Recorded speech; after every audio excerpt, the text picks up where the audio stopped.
Hello. We are beginning chapter 2, section 2.1. We're going to do almost all of chapter 2.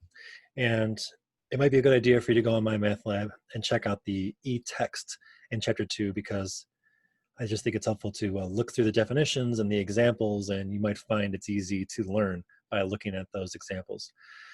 But I did draw a couple of things from that book to save some time. This section is getting a basic idea about functions. And a function is a relationship between two sets, a domain and a range. That's what a relation is.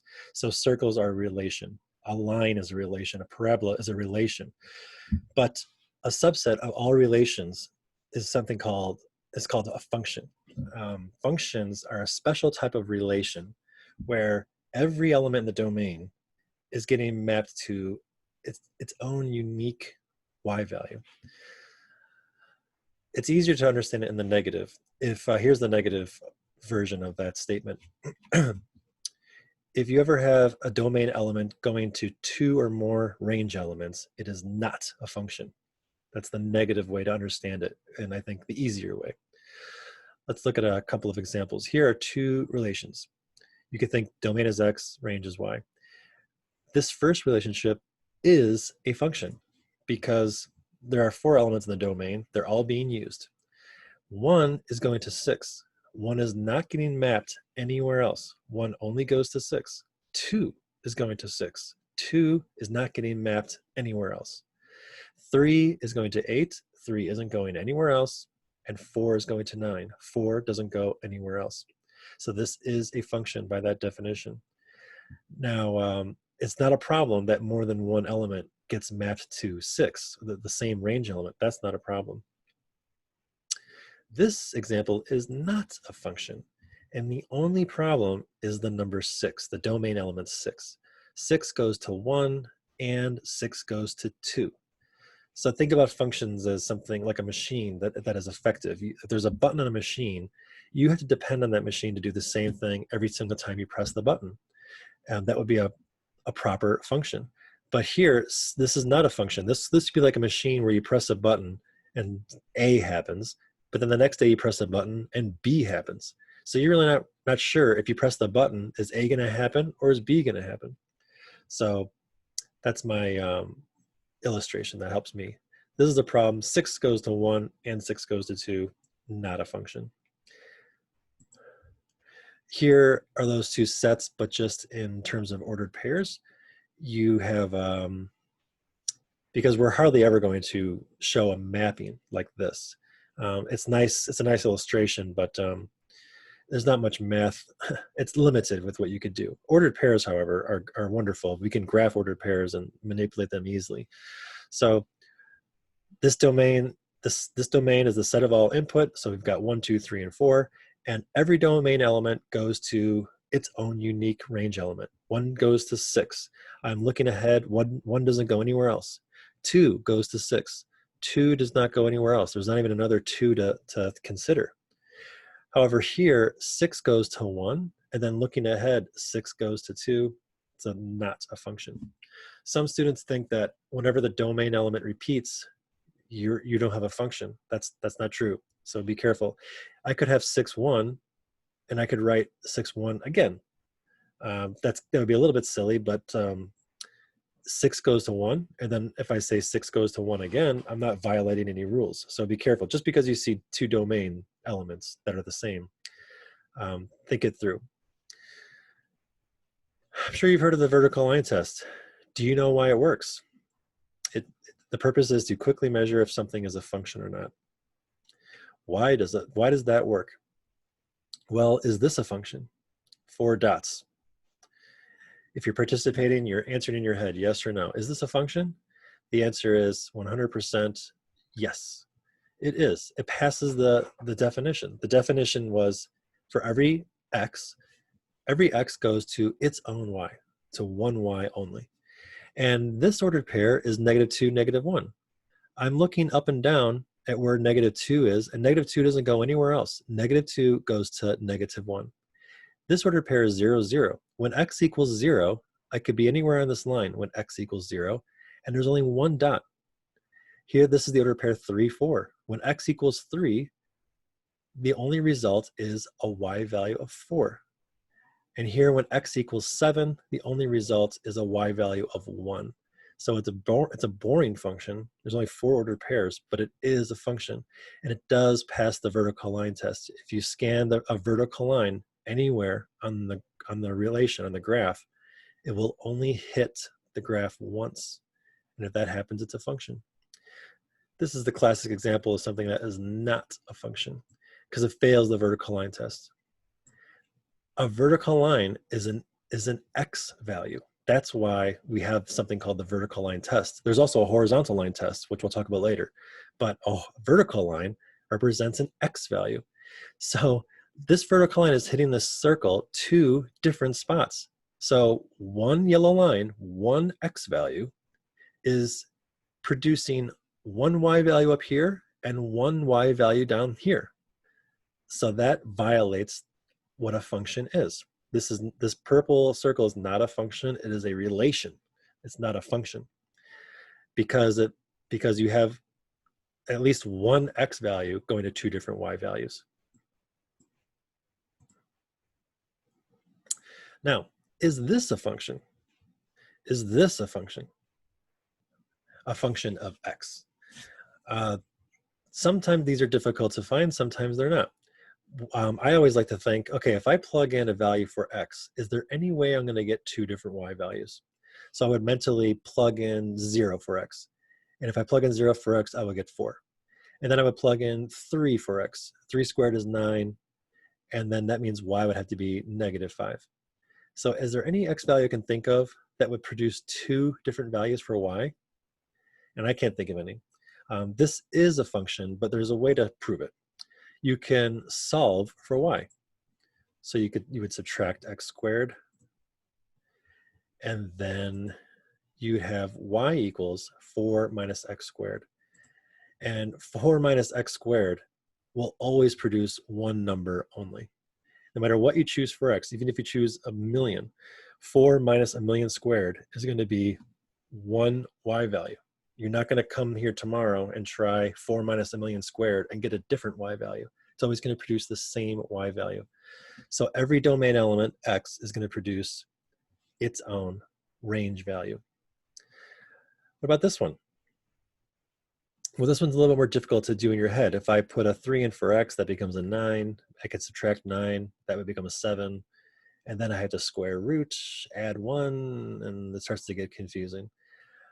However, if you are disciplined in what you need to do, if you heard me say take the square root. Now, did you think to do plus or minus when I said take the square root? If you did, that's very good. By the fact of taking the square root, you would have to account for positive and negative. And right there, you get 2 different values. So this one is not going to be a function of x, nor would it be a function of y. This happens to be a circle, but let's see. Let's try to prove it. Let's see what happens. To try to show if it's a function, you would solve for y. And I don't really want to expand this y minus 1 times y minus 1. I want to take advantage of the square. So I'll just isolate it and take the square root, like the square root property. I take the square root of both sides. It's plus or minus, don't forget. But no way is this 4 minus x. No, no, no, no, no. You're taking the square root of the entire difference, not individual terms. So 16 minus x squared is simply not a perfect square binomial. It's just, it's a square minus a square. That doesn't mean the whole thing is a square. If you take 25 minus 1, 25 is a square and 1 is a square. Does that mean that 24 is a square? No. So it's tempting to square root both of these, but it's dead wrong and it's a common mistake. I would add 1 to both sides and I'm done. So no matter what, almost any x value I put in here, I'm going to produce 2 different y values. So it's just not a function. I did one example. I plugged in 1 for x, and I got rad 15 plus 1 and negative rad 15 plus 1. Not a function. 2 more slides. Right now it's 10 minutes, guys. So please put the computer down, get up, walk around and stretch, and then come back. And I just got 2 more slides to go through and we'll be done. So I apologize, but I'm gonna try to be as efficient as possible. Hopefully you took a break. Please do so. Function notation. Here's a wild example. 2x times the radical times the square root of x minus 1 plus x. It really benefits you to think of x as not only domain, but input. In fact, I wish we had a different symbol so that it would be so clear that it's inputs, it's input. You should think of this as f of the input, whatever it's receiving, is 2 times that input times the square root of the input minus 1 plus the input. For example, what if the input were 0? What is f of 0? Well, it would be 2 times 0 times the square root of 0 minus 1 plus 0. And 0 minus 1 is negative 1.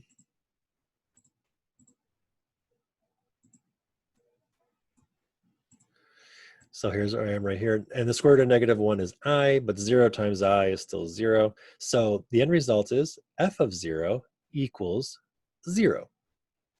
This is the final result. This is what you should leave on your paper. This is the domain. The domain is 0, and the result was 0, which is the range. The result is the range. So this is an ordered pair 0, 0. And if I were to graph this, I now know that it would go through the origin 0, 0. F of 2, you replace all the x values with 2. 2 is now the input. What will the output be if 2 is the input? Well, let's see. 2 times the square root of 2 minus 1 plus 2. So 2 times 2 is 4 times the square root of 1 plus 2, which is just 4 plus 2, which is 6. So f of 2 equals 6, which means 2 comma 6 is an ordered pair. If I were to graph this, it would go through 2 comma 6. And f of t is now the input. So you replace all the x values with t, and you simplify as much as you can. This is as far as you can go, so that you would be finished. Last slide. Here's another function. We know it's a quadratic. Can you evaluate these 3? First of all, f of negative 2. A little rule that I like to remember: if you put in a number, you're probably going to get a number. Here it's x plus 4 and minus x. If you put in a variable, you're probably going to get a variable. So let's start with negative 2. Will I get a number? Well, I'm going to replace all the x's with negative 2. So that's negative 2 squared minus 3 times negative 2 plus 5. Negative 2 squared is positive 4. This becomes positive 6 plus 5, which gives us 15. So we have an ordered pair negative 2, 15. Now I hope you are not tempted, but some beginning algebra students will divide by negative 2 right here. And they do a lot of great work, and then they do something horrible, divide by negative 2. No, no, no, no, no, no. This is a sentence telling you that the function f, if you give it negative 2, it will give you 15. It's a give and take. It's a relationship. Negative 2 is the input, 15 is the output. Domain range, x, y. What about x plus 4? Well, every time we see an x, I need to replace it with x plus 4. This says x is being squared. So that means x plus 4 is being squared. This is minus 3 times x. So now it means minus 3 times x plus 4. And I've got this x plus 4 squared. Continuing on. And then x plus 4 squared is x plus 4 times x plus 4. You distribute the negative 3. If I multiply this out, if I FOIL, I get x squared plus 8x plus 16. I didn't really touch these 3, and now I get to combine like terms. 8x and negative 3x make 5x, 16 and negative 12 and 5 make 9. So this is it. I put in a variable, and I got out a variable. X plus 4 is the input. X squared plus 5x plus 9 is the output. You could write it as an ordered pair if you wanted to. This would be the domain, this would be the x, and this would go in the y position. Last one, f of negative x, or the opposite of x. So I replace this with the opposite of x. So it's the opposite of x squared minus 3 times the opposite of x plus 5. And the opposite of x squared is the opposite of x times the opposite of x. And that's the two negative ones in front. When they get multiplied, they cancel out, leaving you with positive 1x squared. This, of course, negative 3 times minus x becomes positive 3x, and you have this. So good luck, everybody. I will see you. Have a good weekend, and I'll see you soon.